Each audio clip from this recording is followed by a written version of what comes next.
The earth had learned to keep its voice. Days went by, and the fields answered with silence. A low, brittle hush that rose from cracked soil and dried riverbeds, from the bones of palm trees and the hollow bellies of goats. Dawn came the same way it had for months, thin light, dust motes floating like last flour in the air, the sound of boots on hard clay. In that sound there was the patient fatigue of a man who had worked seasons into the lines of his hands and had come to accept small defeats without speech. Daniel's hands moved by habit, the kind of slow competence that belonged to people who had made a life from what the land would give them. He walked the boundary of his small plot before he went to the granary, palms brushing the pewter stems of stunted corn. He listened to the roots as if they might speak. Nothing answered. A crow picked at a brittle ear and flew off, leaving a single kernel suspended on the stalk like a mute promise. Inside the granary the air was dry enough to sound. The beams creaked as he pushed open the door, and the last of the season's grain shifted under his foot. He could count the sacks with a glance. There were 3 left, tied rough with twine, and marked with shorthand he'd used 100 times. Home, seed, sail. He ran his hand over the grain in one sack, felt it through the canvas, imagined it slipping through his fingers like a small rain. The sacks smelled of harvest and sun. A moth drifted in a thin shaft of light, and then drifted out again, as if even insects had given up on staying. He stood there a long time, listening to the house. From the far room he heard Mara wake, and the soft footfall of a child. Noah's voice, thin and asking for porridge, cut across the silence like a small bell. Daniel thought of the pot on the stove that would go cold for many nights, if he took what he had. He thought of the seed sack. If they planted the last of the grain, anything they harvested would be less for a while, but at least there would be a chance to ride out the drought. He thought of walking to the market with what they had left, and bargaining for a sack of maize, and how little that would cover for the village. There is an economy to desperation. Everyone knows what the ledger says. You keep, you protect, you ration. You teach your child to count the kernels, not to waste them.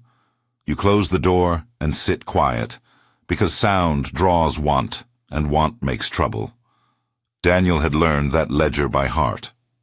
He also carried another account, older and not balanced on numbers, a small ledger of memory that weighed more than any crop. Once, years back, when the river had risen and a storm made mud of the narrow path, Daniel had chosen to go to the town. He had promised his sister he would bring help back, tools, medicine, a man with a shoulder to lift the lean roof. The road was terrible, the sky cracked with lightning. He found what he had gone for, what he thought would fix the house. But he had not stayed. He had told himself he would be back in time. He had told himself that fetching help was the same as being there. He had told himself many things that later sounded like excuses. His sister died waiting. People spoke in low tones about that time. Daniel heard the softness in their voices, the way they compressed pity into polite looks. He had been blamed by more than one relative. Blame that bit into him softer, but deeper than shame. In the years since, he kept a small folded scrap of paper with a single line in his pocket. Handwritten, the loop of an older woman's steady pen. Stay. He kept it as a kind of vow, a private grammar for decisions. It is easy to think of vows as ornaments, words kept for ceremony. Daniel kept his like a tool, a small weight to test a choice against. Each time he considered leaving someone in need, he took the note out and read it, and the paper served as slow gravity. Outside the granary, a child's tired voice called again. Noah's small feet thudded across the floor. Mara's silhouette passed the doorway, carrying the kettle like someone moving a small animal. She looked at Daniel, and then at the sacks. Her face had the map of the last few months, worry printed deep at the brow, new lines that had not been there before. She did not say anything then. People avoided stating the plain facts when they were too heavy. but Daniel could read the list on her face. Food for a day, 2, perhaps a week. The neighbor who had not returned a favor, the debts at the little shop that kept tally on a piece of wood. He could have kept the grain. No one would have faulted him in any public ledger. Survival lets you do quiet things that would make you ashamed later, and the village would have understood. They would have said he was sensible. They would have called him careful. He thought of the ledger of memory again. He let the sack rest against his hip, and felt the weight. At dusk, when the sun turned the world brass, and the sky leaned with dust, Daniel sat outside under the one tree that still held its leaves. He rubbed the folded piece of paper between thumb and forefinger until the ink smudged slightly from the warmth of his skin. Noah played nearby with a carved toy, an animal made from leftover wood. Mara sat on the stoop, stitching a patch into a shirt. The wind smelled like the breath before rain. People in the village had become students of that smell, misreading it for a promise sometimes and cursing it when it lied. There is a moment when long thinking makes a shape. For Daniel it came slowly, and then with a clarity that did not need words. He thought of the children whose ribs showed against their shirts. He thought of the old women grinding grain without strength enough to lift the pestle. He remembered his sister's hand in his, once warm and small, and the way he had left it for something that seemed necessary. He thought of the note. He stood up. He did not tell them at first. He packed one sack with an exactness born of practice. One for the square, one to seed should a wetter season come, and one he could not let go of yet. He tied them tight and wrapped an extra piece of cloth around the mouth of the largest, the one that would go to the village. Inside it, against the canvas, he folded the piece of paper and tucked it between the burlap and grain so it would not travel loose in the night. He put no grand writing on the sack. He marked nothing. He did not want people to think this was a show. Mara noticed the movement. "Where are you going?" she asked, keeping voice low so Noah would stay at his play. "To the square," Daniel said. He watched her. He watched lines rearrange on her face. She opened her mouth, closed it. There was 100 small things that could be said. Reasoned numbers, plans, better uses. And she tried the quietest. "You said we would plant the seed," she said. "We need if we plant." He shook his head. He sat and looked at her. "I know," he said. "I know we need to plan. But they need now." Noah glanced up, sensing the severity in adult voices. "Will you bring back soup?" he asked, as though soup was an algorithm for fixing everything. Daniel smiled in the way people smile to keep that smile from cracking what is beneath. "Soup from many hands," he said. "Not mine alone." Mara's hands moved, smoothing the lap where the fabric was mending. "If you take it, what will we eat when the rains do not come?" "We will stretch as we have," he said. "We will ask help where we must. We will do without." His voice was even. He felt the memory pulse under the skin, the small folded paper a battery of urgency. He imagined leaving, bringing grain to the square, and there, at the center of it, someone would hold out a hand with a face like his sister's and say, simply, "You came." That thought steadied him. She did not argue further. Instead, she did 1,000 small things.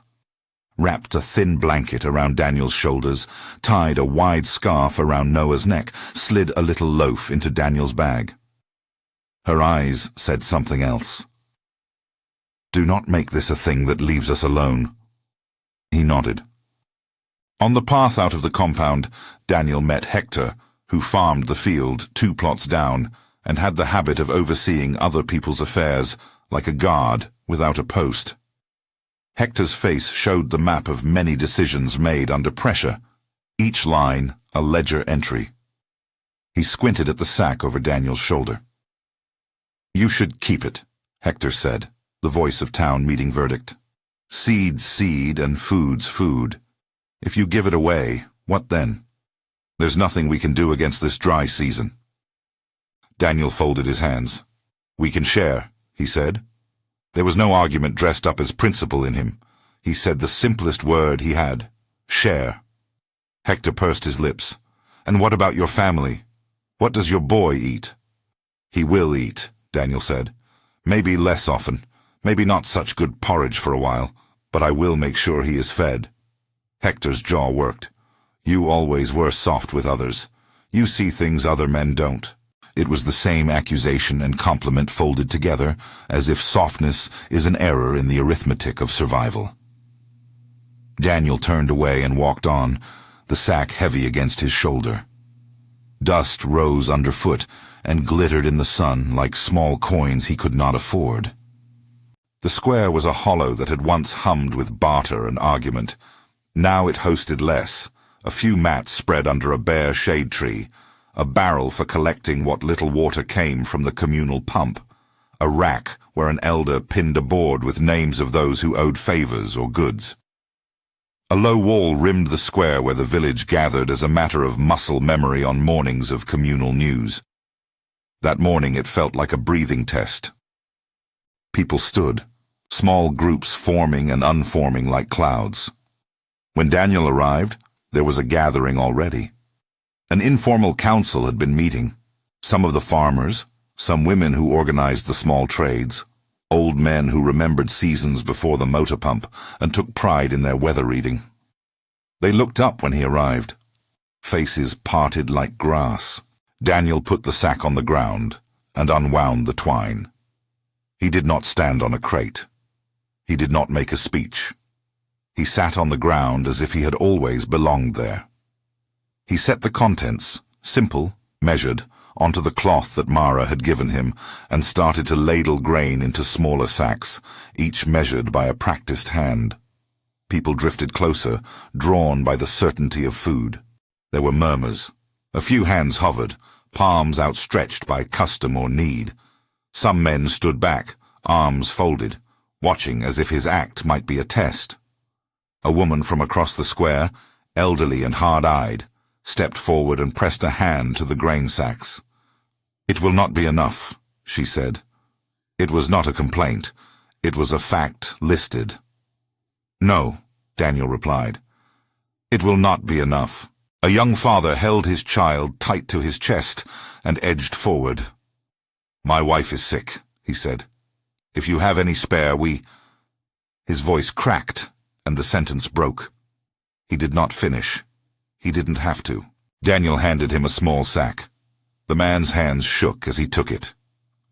Gratitude softened his features, and then the softness was replaced by shame at being grateful. It was a complicated, human thing to receive in need. Daniel watched the man's face and thought about his sister again. He felt the anchor of that memory, and the line that connected it to this moment. Not everyone accepted at once. A few turned away with a curl of pride. Others simply could not decide whether to show gratitude or to assume suspicion. Whispers circled like flies. Why him? He has little enough. Is he hoping for something in return? It was an old language around generosity, suspicion that a gift obscures a motive. Daniel moved with quiet hands and put small piles in front of those who would take them. He listened to the rustle of cloth and to the noises people make when they try to speak without crying. At the edge of the square, children clustered, like moths to a dim light. They kept their distance at first, the way birds do, then inched closer. One of them, a girl with hair a tangled curtain over one eye and a face too old to be small, lingered longer than the rest. She had a look of hunger and a kind of openness that made the world's edges sharp. When Daniel noticed her, she was staring at the slice of grain in a child's cupped hand, and then at his hands as they worked. Please, her mother mumbled from behind, protective and embarrassed. She will take what she needs from you, boy. Daniel had been thinking the whole time about where to put his folded scrap of paper. It rested now in the middle sack, pressed safe against coarse weave. He had considered writing something on the canvas, a name, a plea, a blessing. He settled instead for silence and a small human touch. He tied the sack with a thin strip of cloth Mara had given him, the remnant of a dress. It was not a dramatic gesture. The strip was frayed and faded, its color once bright, but gone to a soft brown. He remembered Mara's hands knitting it into a loop for securing seeds once. That loop felt like a promise in small cloth. The small girl moved forward more boldly than the others, and stood before him, her hands calloused beyond her years from helping with water and carrying small loads. She looked like someone who had seen too much, and whose brain kept measuring things in need. Daniel reached and handed her a measure. She cradled it as if it were a bird, and looked up at him. Her eyes were dark and clear. "Are you staying?" she asked. And the question came out like someone asking if a roof would still be there tomorrow. Daniel paused. The small folded piece of paper, tucked in the sack, seemed to warm in his pocket as if it were a small hearth. He thought of the day he left his sister. He thought of the times he had been tempted to walk away, and how each time the note had been a thumb on the scale, tipping toward staying. "I am staying," he said. He did not raise his voice. He did not promise more than the word could hold. In his mouth, it was more than a report. It was a decision. Her answer was not to smile, but to look at him with the fierce, simple gravity children have. "You stayed," she said, and her voice was a declaration and also a relief, as if some weight in the air had shifted and she could finally breathe. Around them, the square hummed in a new register. Heads turned, and people there whose mouths had tightened with suspicion loosened slightly. The old woman who had first cautioned that it would not be enough closed her fingers around a sack and then looked up at him, her eyes unreadable.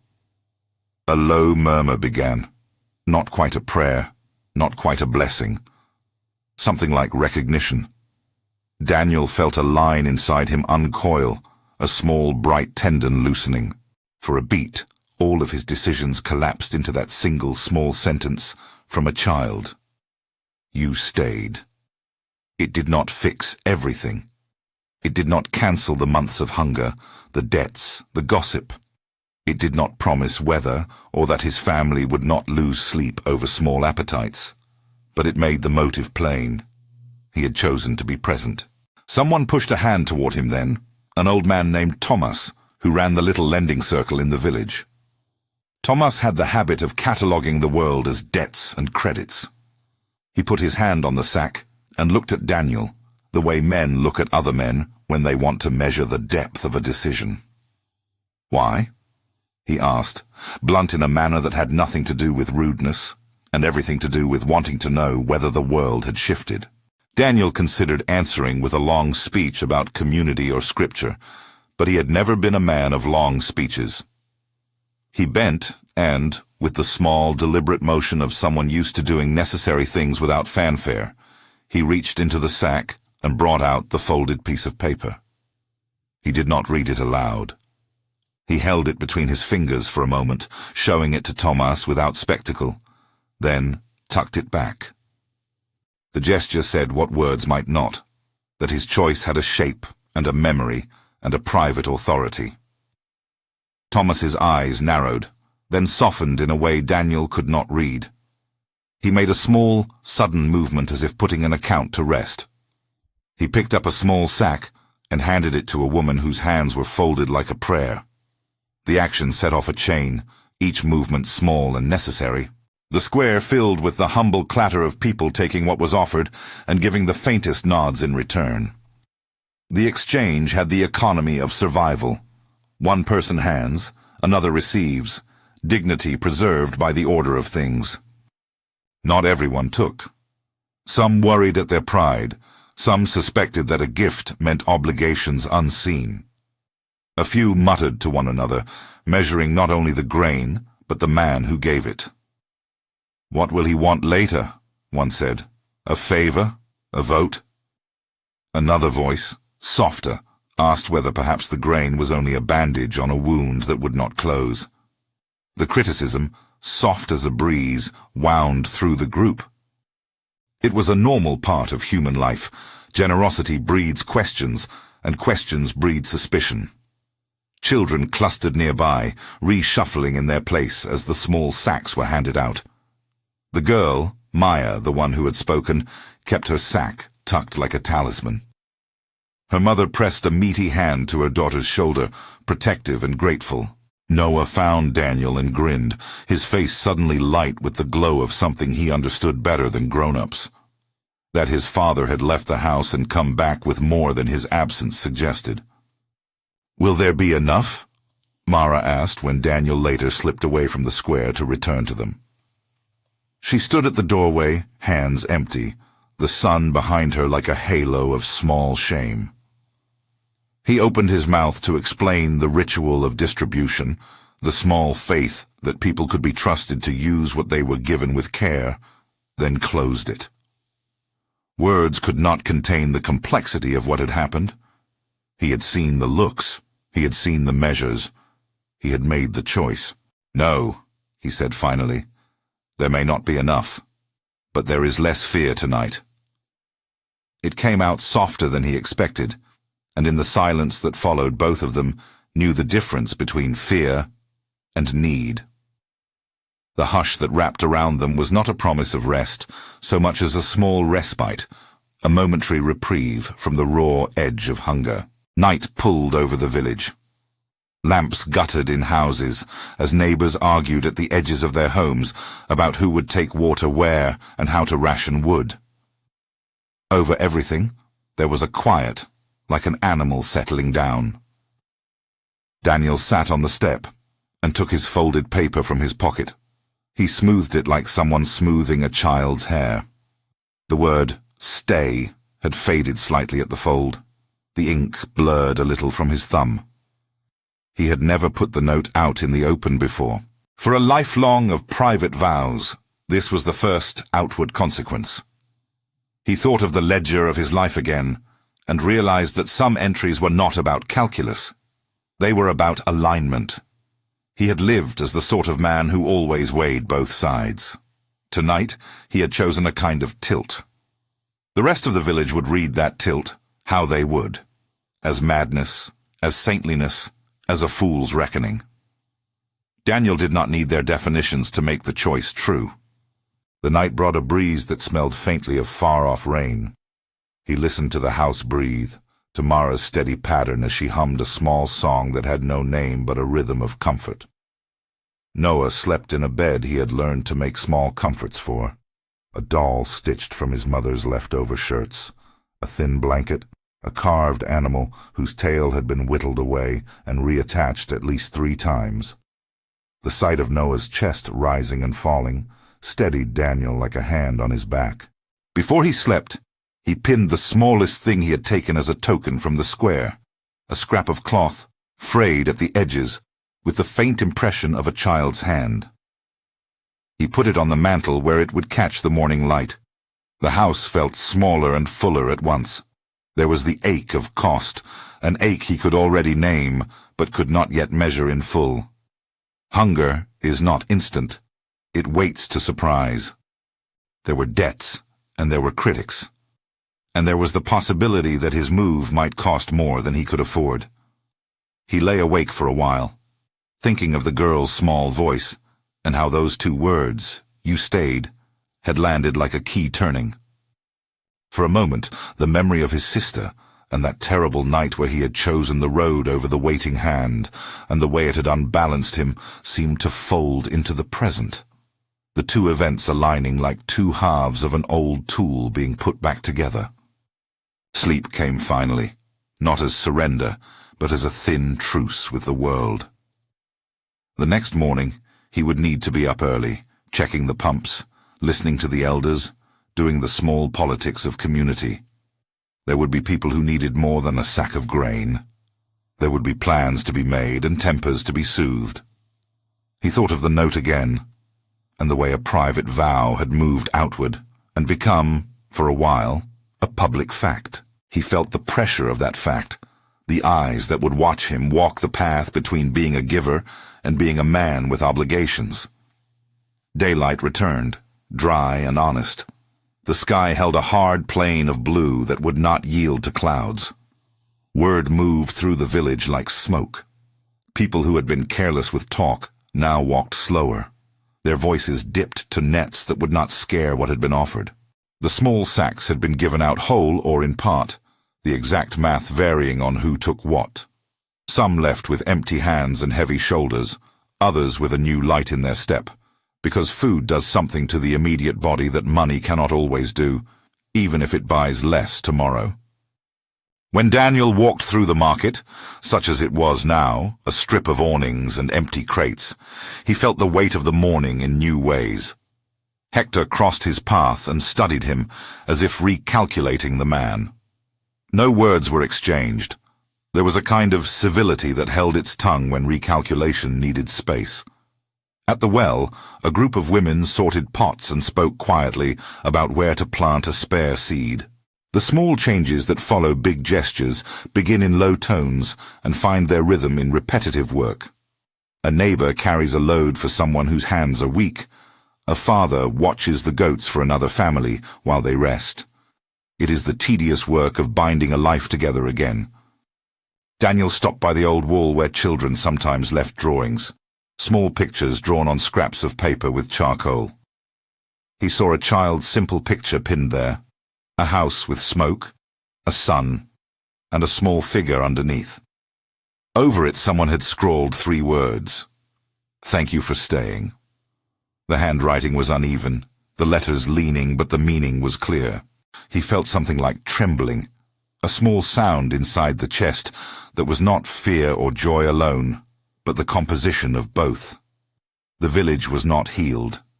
The sacks he had given would not fix the broken months or the months to come. But there were threads that might be woven into a new pattern: shared water, agreed rotations for the communal plot, a pulling together of people who had been used to measuring only what they owed. Daniel walked home and found Mara at the door, the morning light catching the silver at her temples like small crowns. Noah came running and hugged him so fiercely, his small arms squeezed in excellent courage. For a moment, Daniel let himself be a man who had done a good and necessary thing and who returned to the quiet of his house. He did not expect the village to be grateful beyond giving. He did not expect to be exalted. He expected at best a reprieve and at worst, accusation. That was the economy in which he lived.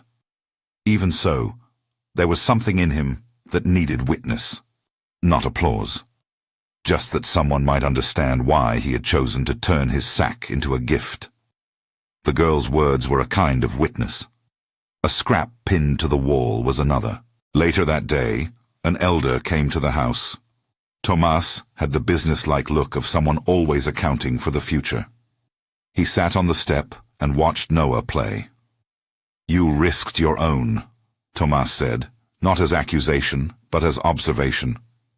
"You will pay for it." "I know," Daniel said. The words were a small, measured acknowledgement. He had no illusions. The next fires would be smaller, the meals meager. They would take turns sleeping on the floor near the hearth to conserve warmth. They would owe more to the shopkeeper. None of that surprised him. Your choices have price tags, and he had chosen to spend one. Tomas nodded. "Word spreads," he said. "Others will watch." "Let them watch," Daniel answered. There was no arrogance in his face. There was an economy of intention. Sometimes generosity can be a contagion, for good and for trouble, but it also calls people to move in ways they would not otherwise. He was not blind to the possibilities of exploitation or resentment. He simply believed that the action had weight of its own that might prod others into motion. It was a hope, fragile and not guaranteed. As the sun tilted and the heat rose, people continued to come by the house. Some left a small gift, an egg, a handful of dried beans, back into the fold of their own need, but given because gratitude seeks balance. Others came simply to sit and talk, to spread news about a water source someone had heard of beyond the ridge.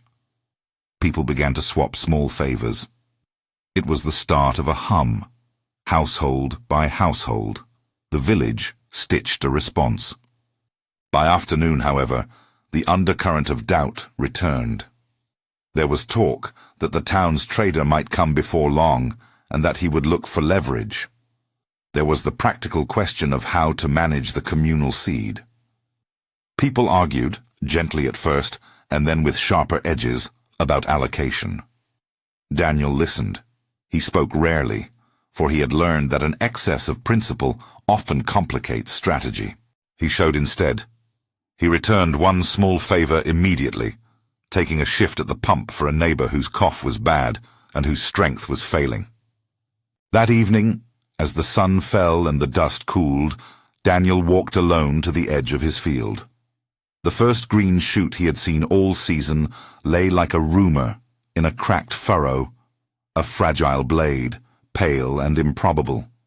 He knelt and cupped it with the softness used for new things. It would not guarantee a harvest. It might wither tomorrow. Yet the sight of that tender green, so easily crushed under careless feet, made his hands feel extra strong. He let himself imagine the village a few months hence, small beds of sprout, and the kind of ordinary labor that remakes a life.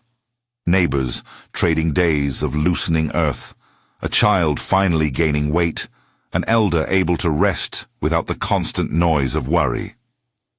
He did not speak these hopes aloud. He knew the difference between imagining and promising. A man can hold a hope and still keep his feet on the ground. That night, before sleep, he smoothed the folded scrap of paper again. The word stay had been written by a woman he had loved, by a memory that had stayed like a seed in him. He thought about what that one small word had done.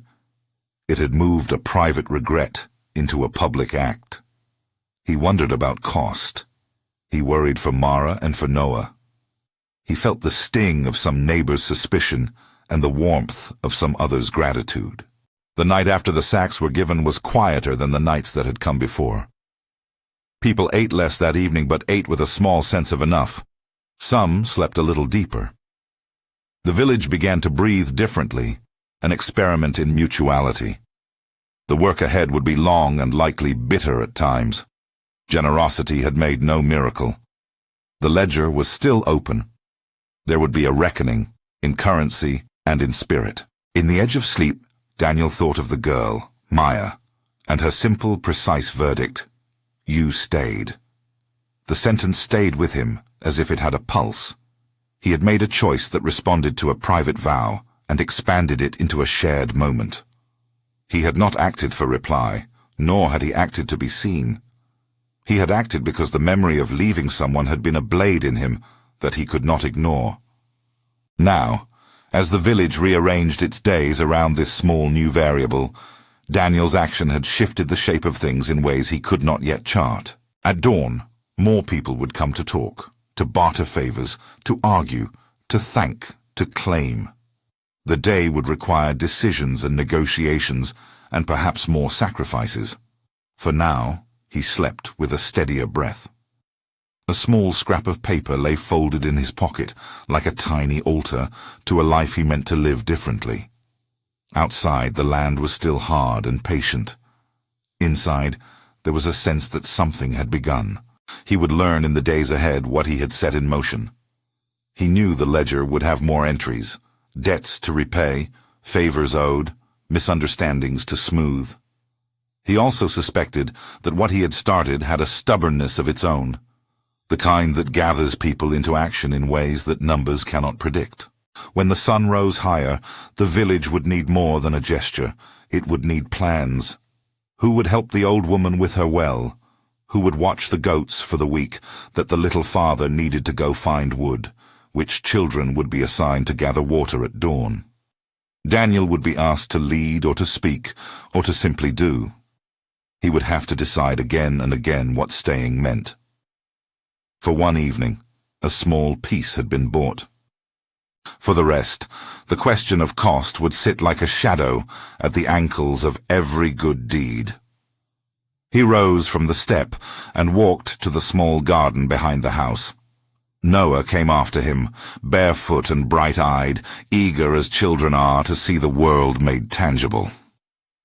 Daniel handed him a tiny seed, and together they pressed it into the earth, a small ritual. It felt like an offering and a plan, both. Noah's fingers were messy with dirt, and his grin was wide. "Will it grow?" he asked. The question of a child who believed in both promises and effort. Daniel knelt and put a hand over Noah's on the soil. "It might," he said. "It might not. But we will tend it." At the square, the process of distribution had only begun. People had received a measure and carried it home, some with gratitude, some with complex pride. The day would reveal more. Who would come forward to ask for more? Who would repay a neighbor with a chicken hours later? Who would keep silent in their need, because shame was stronger than hunger? The small economies of a village are complex machines, and an act like Daniel's is a stone thrown into a still pond. Ripples start, but they will hit shores and swirl and change depth. It was at the edge of this shifting day, as the sun leaned and the air seemed to hold its breath, that a child returned to the place where Daniel had sat the day before. The girl with the tangled hair, Maya, came without her mother this time. She found the spot where the first sack had been opened and picked up a scrap of cloth that had been used to tie a little bundle. She held it like a relic. Her face looked at him with the remarkable lack of artifice that children have when confronted with something true. When she spoke, the words were small and precise, as if they were carved rather than said. "You stayed," she told him again, and in her repetition the sentence turned from report into witness. Daniel felt the weight of that witness as if it were physical. For all that had not yet been resolved, the shortages, the debts, the whispers, here was a truth. He had done the thing he had promised himself he would do. He had been present. He had not walked away. The square was a place where people's lives intersected, and for a moment, everything that might be said about generosity hung in the air. Good, foolish, brave, or dangerous. He could feel the beginning of consequences forming like a cloud on a distant horizon. He had taken the first step. The path from a single pile of grain to a renewed community would be long and not without pain. He watched Maya, saw the clarity in her eyes that matched a memory he had carried for years, and felt something in him untie. It was not an answer to everything, but it marked a hinge in his life. The day had not offered finality. It had given a gesture a place in the world, and now it awaited the return. The repayment not of grain, but of shared labor, of changed habits, of the slow building of trust. The square murmured, the market sighed, the village moved in its small gravity. Daniel stood with the scrap of paper still folded in his pocket and felt the country quiet itself around him, watching. The square settled into a new rhythm after that day. It was not the steady comfort of a fixed plan, but the careful movement of people learning to step closer to one another without stepping on toes. Where suspicion had gathered like dust in the corners, small gestures began to sweep it into piles. An extra pot of water left on an old woman's threshold, a boy sent to fetch firewood from a farther tree because his neighbor's back could not carry the load, a silent rearrangement of who would wake with the pump at dawn. Word moved in the village the way seeds move when a wind finally shifts. Slowly, then everywhere. Tomas did what Tomas did. He made lists. Not to punish, but to account. He sat with a wooden notebook and a stub of pencil, and wrote names under headings that read like promises. Watch the goats. Week 1. Carry water. Anna. Tend the pump. Hector's son. Accounting, for him, was a way to turn anxiety into something malleable. He offered the lists to the village like a map of tasks that could be distributed, and people, who had been wandering in the fog of hunger, took the map with a relief that felt almost practical. Hector, who had first questioned Daniel, did something that surprised those who expected him to remain in the shade of his old judgments. He came by in the late afternoon with a pannier of brittle yams, few and bruised, but he came. He set them on Daniel's threshold, without comment, and before leaving, found Daniel near the pump and said, "I can watch your goats for 2 mornings." It was not a confession of error. It did not need to be. It was, rather, a kind of settling. People make moves like that when they prefer to be useful to being right. Not everyone changed overnight. Gossip still hummed low as bees. A trader from the next town came through on his slow cart and stopped to watch, measuring the social currency of a man who had given what little he owned.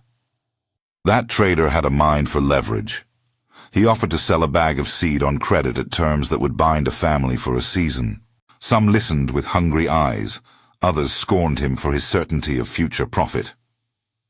The village, with its thin margins, had new openings for exploitation and likewise for kindness. Those were the 2 winds Daniel feared most, one that would lift them, the other that would strip them bare. At home, the cost of his choice echoed. Mara's hands found more tasks to do, and her face fit a new kind of worry. She rationed the thinness of meals with precisely the same small tenderness she used to stitch Noah's shoulders. Nights grew longer in their stomachs than in the world. When the time came to sleep, Daniel would hear Mara give a small, held breath, one that measured cold porridge and a child's need. He kept a tally in his head of how many nights the family could go without the seeded sack. He was not naive. He had not mistaken mercy for abundance.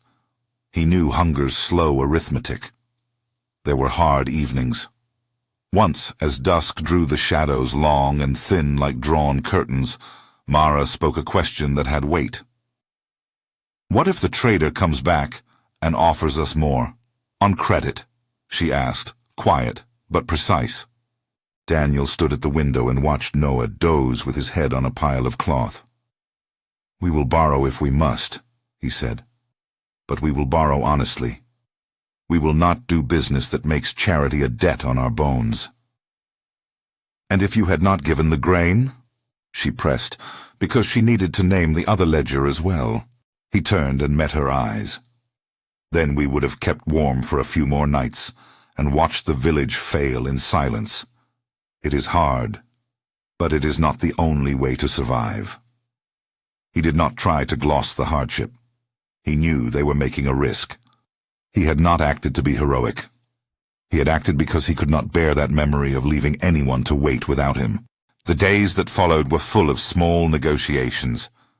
People who had received a measure of grain began to show up at Herman's little woodworking stall, offering to trade labor for a plank, or to bring a jar of honey, rare as that was, when the old man's cough needed soothing. A woman named Lila, who had once been stingy with her kind help because she feared being taken for granted, began to rise before dawn to sweep the communal courtyard. These were quiet reciprocities, not the loud return of debt, but the gentle weaving of obligations that held dignity in place. Daniel watched them with a careful hope. Not all reciprocities were immediate. Sometimes receiving takes time to sit, like seed that needs a patient winter in the ground. A few nights after the distribution, when the moon was just a thin coin in the sky, Daniel walked to the square and found Maya sitting on the low wall with a scrap of paper and charcoal. She had been drawing since she was old enough to hold the burnt wood, and now she held a picture of the square, small houses, a tree, and a figure with a sack. Beneath it, in her careful childish script, she had written, "You stayed." She handed him the drawing as if she were offering him a small relic. "I drew so we won't forget," she said. Her voice had the plainness children have when they make an insistence on what matters. Daniel folded the paper and kept it in his pocket like a living thing. As the weeks moved, the village's responses began to extend beyond small favors. Thomas called a meeting under the shade tree and read from his ledger.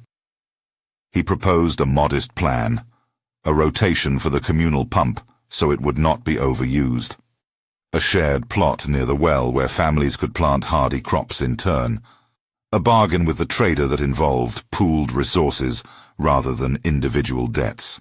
It was not a grand plan, but it was something durable. Procedures that prioritized maintenance over immediate profit, mutual care over solitary rescue. People argued. There were nights when the argument escalated into bitterness. Who would be assigned the worst shifts? Who had the right to claim the benefits of the shared plot? Who had to give more?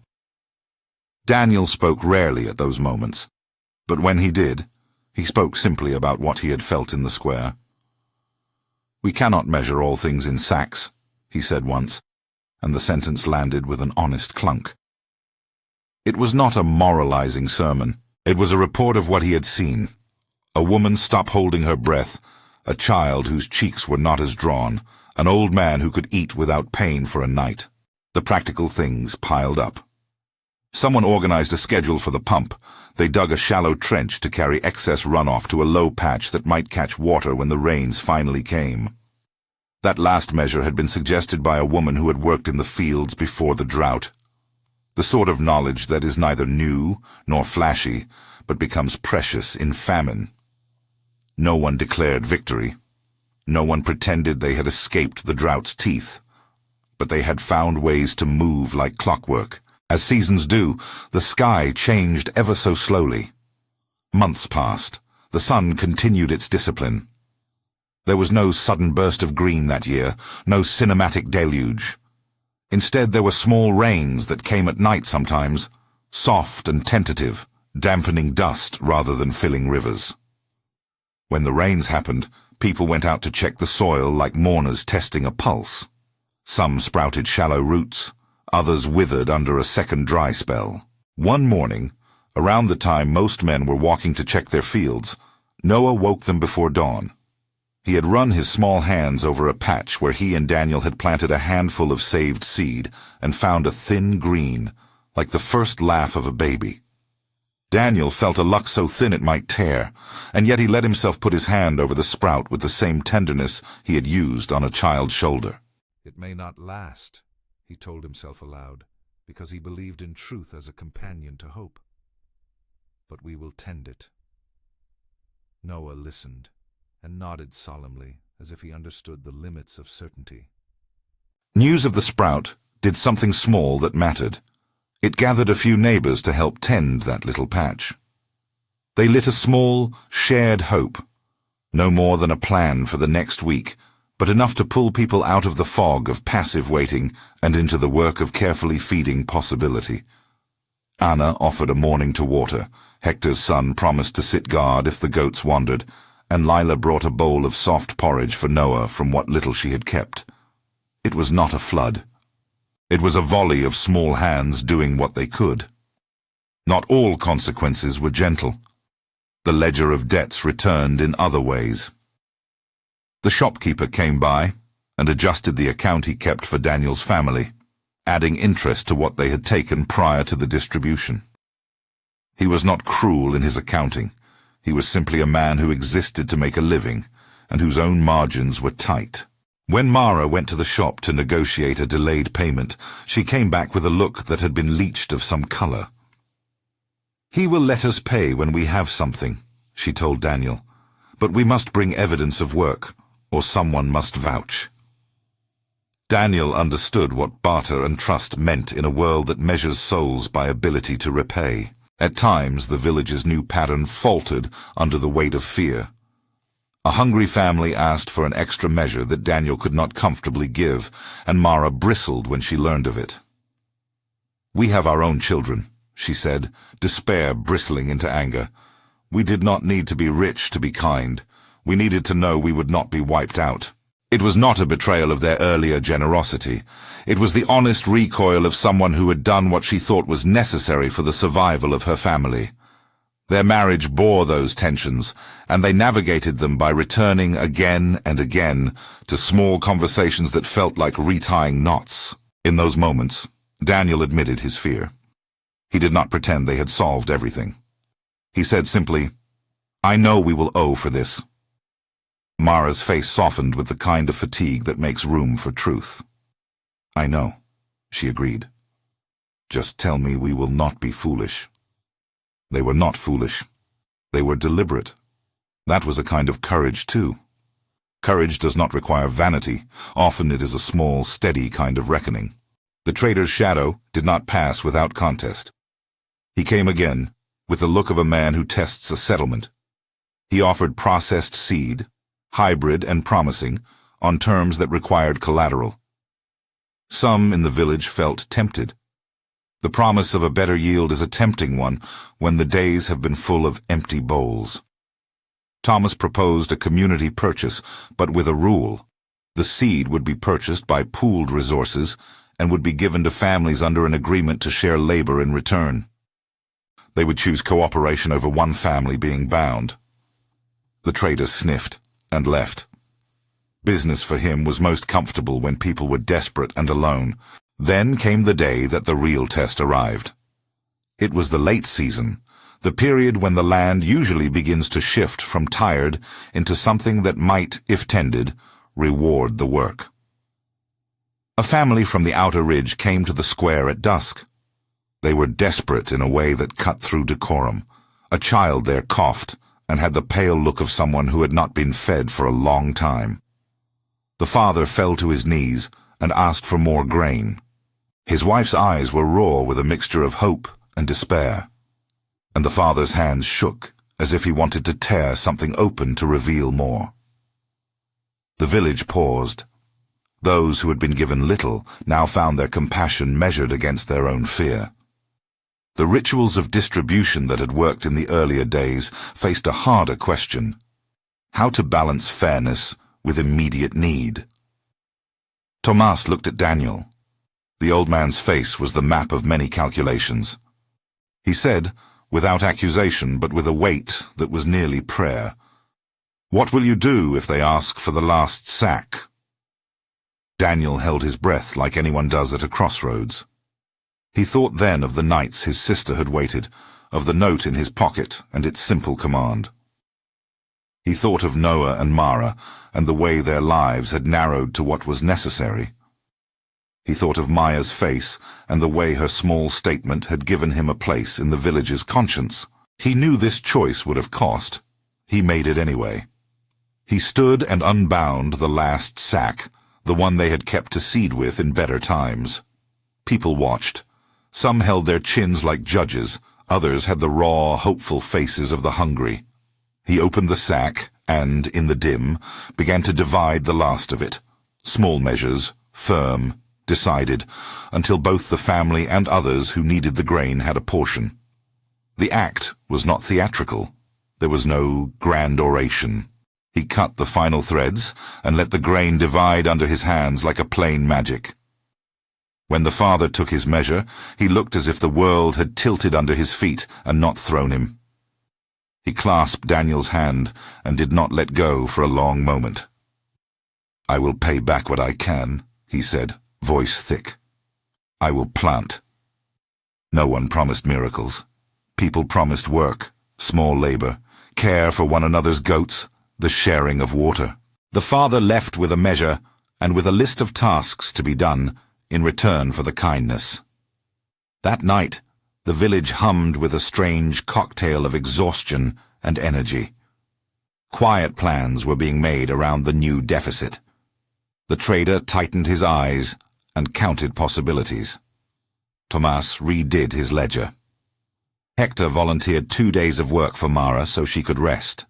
Lila, who had become one of the village's quiet gives, brought a pot of stew with more bones in it than anyone would have thought to save. The ledger of acts had been added to. Now the real work began. These choices stitched a new social fabric, fragile and imperfect, but real. People learned to ask for help without being indignified, and others learned to offer without strings. There were still mutters, some relationships frayed, but underneath it all an honest trust, cheap and brittle as it might be, began to form. The months unfolded. Rain did not fall in torrents.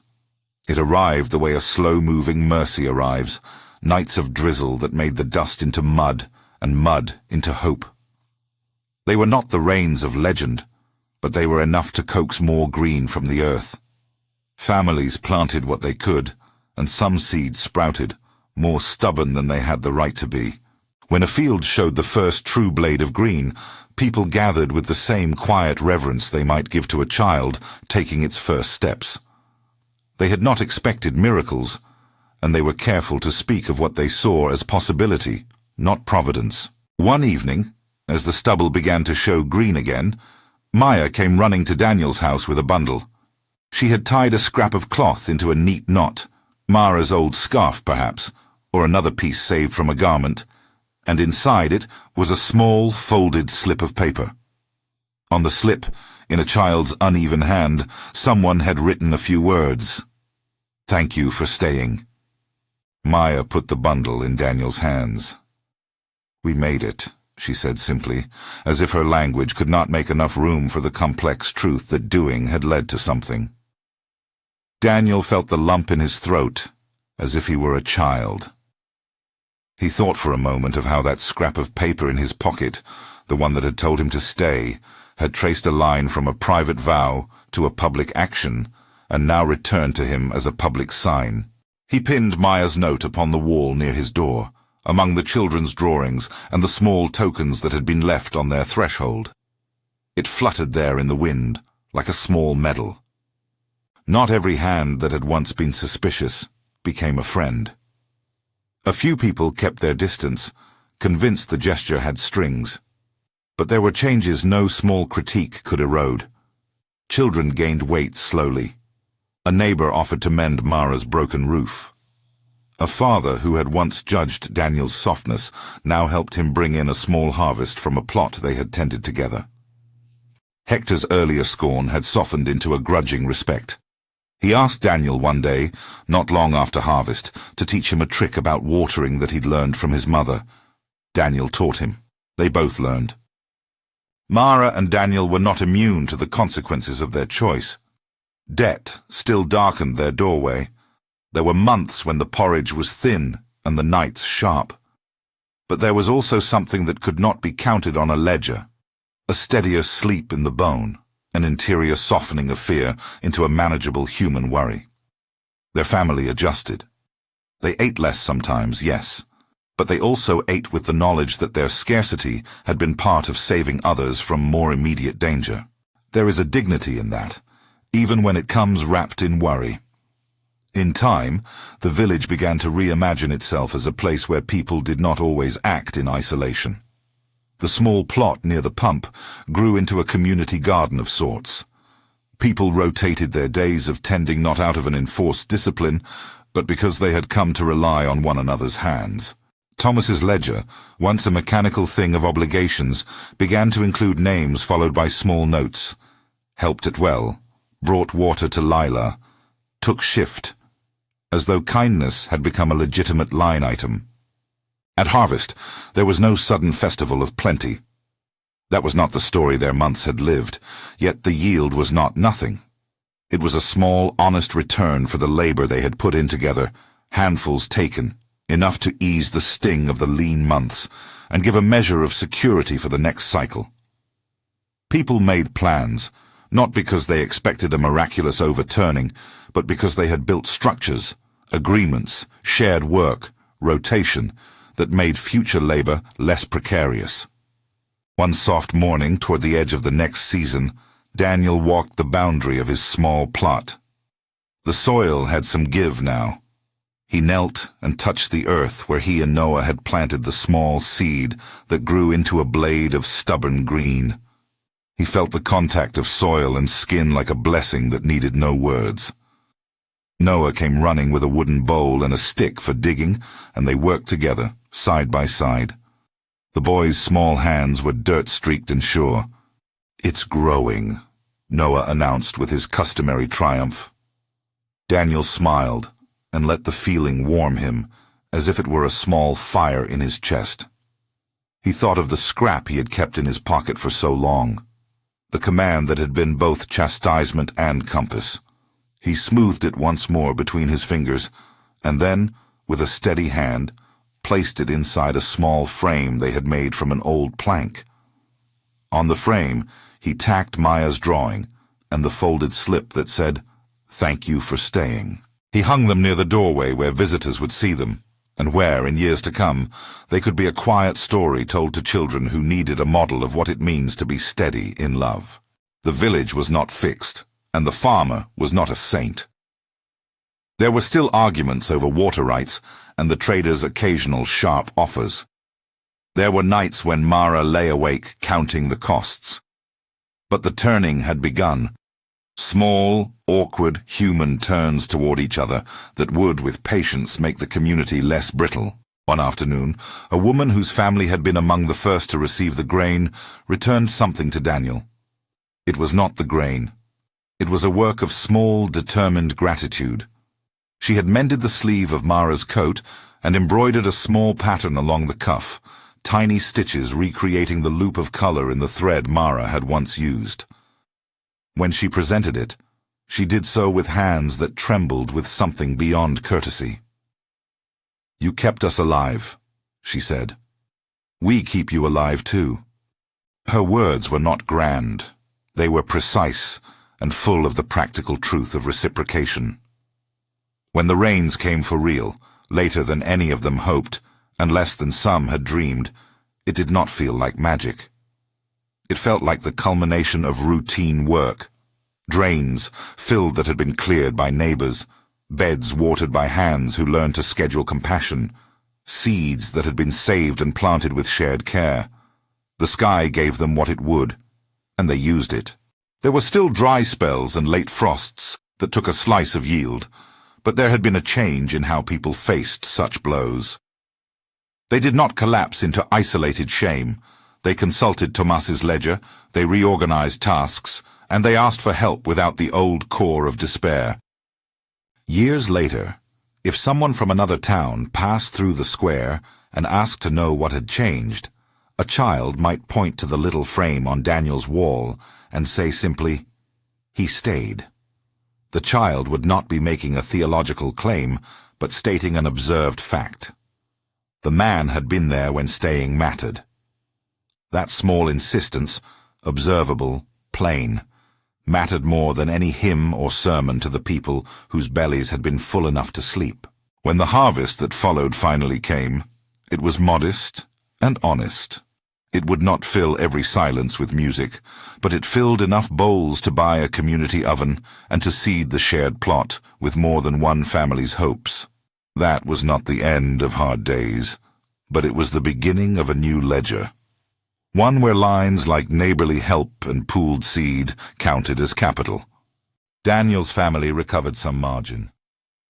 They still measured kernels and economized porridge, but they also found that the shame of scarcity receded. People who had once muttered about his generosity now brought small gifts that were useful rather than symbolic. A jar of preserves, a lenient credit agreement, an offer to help mend the roof. The village learned to be, in small ways, a mutual aid, no lofty rhetoric, only the push and pull of hands. On a quiet evening, years after the first grisly months of drought, Daniel stood with Noah at the edge of a field and watched a child, Maya, taller now, plant a seed she had carried with both care and mirth. Noah's small hands were on the soil. Daniel's were steady on Noah's shoulders. The sprout in the furrow was not an emblem of providence, but a proof of patient labor, and that distinction was everything. Someone had sown, others had tended. The harvest would reflect the work they had all put in. Maya wandered over and pinned, with a wooden tack, the small folded slip that had once been in Daniel's pocket onto the village board, where children left their drawings and notes. The slip flapped like a tiny banner, and the ink, though faded, still legible, said simply, "Stay."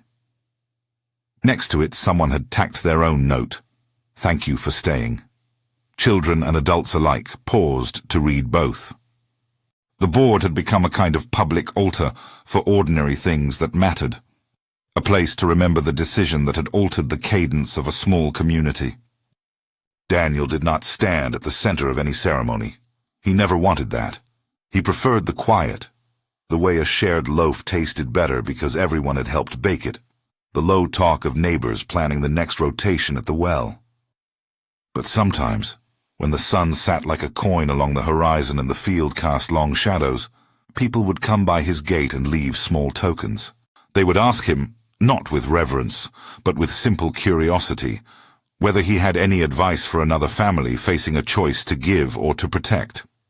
He would tell them what he had learned, that the cost of compassion is real and must be accounted for, that staying is not a guarantee but an ethic, that community work is the most pragmatic way to turn a sacrifice into a sustainable change.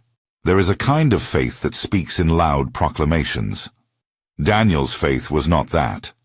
It was expressed in the thud of a sack down in the square, in a hand on a child's shoulder, in the steady discipline of returning favors. It was not a promise that blessings would fall like jewels. It was the belief that people could remake their small world by staying in it together. That belief, humble and stubborn, did not erase scars, but allowed them to be tended. On a morning when a small drizzle finally washed the dust from the eaves, Daniel stood and watched the droplets bead on the framed scrap at his doorway. The paper's letters were blurred like a memory, but still legible. He felt a quiet in his chest that was not the absence of worry, but the presence of a peace born of alignment. His private vow had left his pocket and entered the world. The world, imperfect and human, had returned a measure of its own. He folded his hands and thought of his sister, of the small scrap of paper that had once told him to stay, and of all the small, consequential acts that had followed. He thought of Mara's hands, of Noah's laughter, of Maya's drawing tacked on the board, and of the village, which had turned from a collection of atomized people into something patchy but alive. He did not call it miracle. He called it work, the gritty and steady labor of keeping one another. If this quiet act of faith moved you, like, share, and subscribe to hear more true-like stories of kindness.